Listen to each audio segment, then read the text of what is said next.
Minister Menaka Sanjay Gandhi to give the inaugural address. Indian Ambassador, Mrs. Bose Harrison, ladies and gentlemen, I am delighted to be here. It's my first trip to Sweden and it's a beautiful place.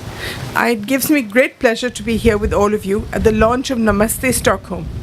This event brings to Sweden a flavor of India, and I saw the program today and it's completely chock-a-block with the most amazing dances and music and well, Namaste is also the actual Sanskrit meaning is actually the divinity in me recognizes the divinity in you, and it would be a good way to start our relationship culturally between India and Sweden. While the Vedas form the very foundation of our culture, India has been one of the most assimilative cultures of all times, of all countries. We have adopted and assimilated the cultures of invaders, refugees, and nomads for 3,000 years, right from the Aryans to the Sri Lankans, the Afghans, the Bangladeshis, the Burmese, the Thais, all of us form part of India. What we have today is a true example of socio-cultural unity and diversity, which we present to you. Sweden woke up to India in the 17th century when the Swedish East India Company was established to develop trade in Southeast Asia. Reaching India from Gothenburg was a far bigger challenge in those days than reaching India from Britain. A total of 130 expeditions were made from Sweden to India during 1731 to 1813. I salute the spirit of the Swedes that they managed to reach us crossing such difficult waters, more so because the trips took 2 years and these journeys involved competition from the British, French, German and Dutch, competing for trade rights with all the other countries. I am happy to learn that what started in the 17th century has today resulted in a bilateral trade of almost $2 billion per year between India and Sweden. Sweden's presence in modern-day India goes back to 1903, when Ericsson provided the first switching system to India. Wimco has been a household name since 1923. We all grew up with Wimco matches.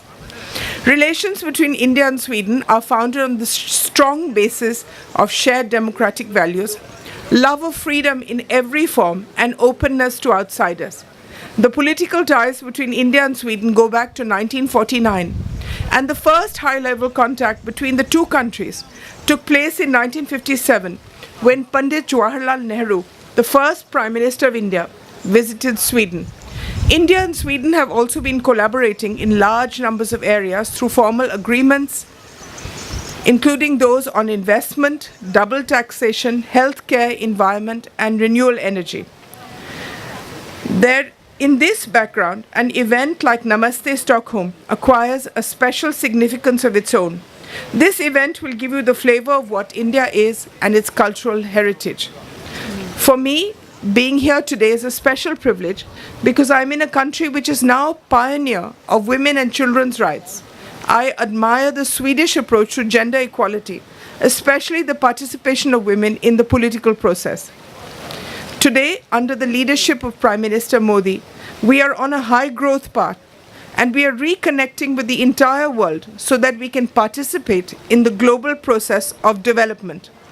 The government has undertaken a very ambitious program to link every section of society to this process.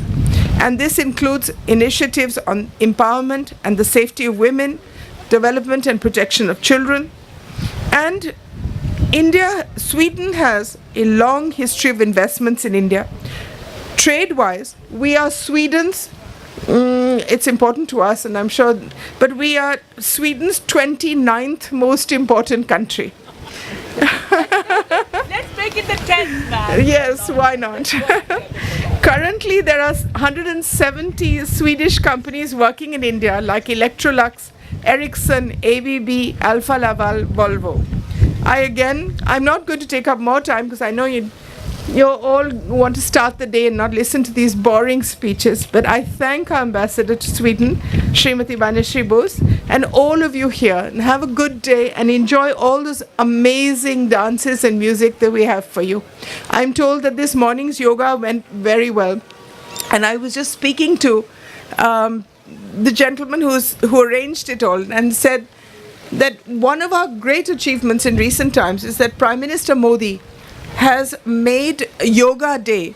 The UN has recognized Yoga Day as an international day. And so we will be celebrating it in India as well, of course, where it came from. Thank you again.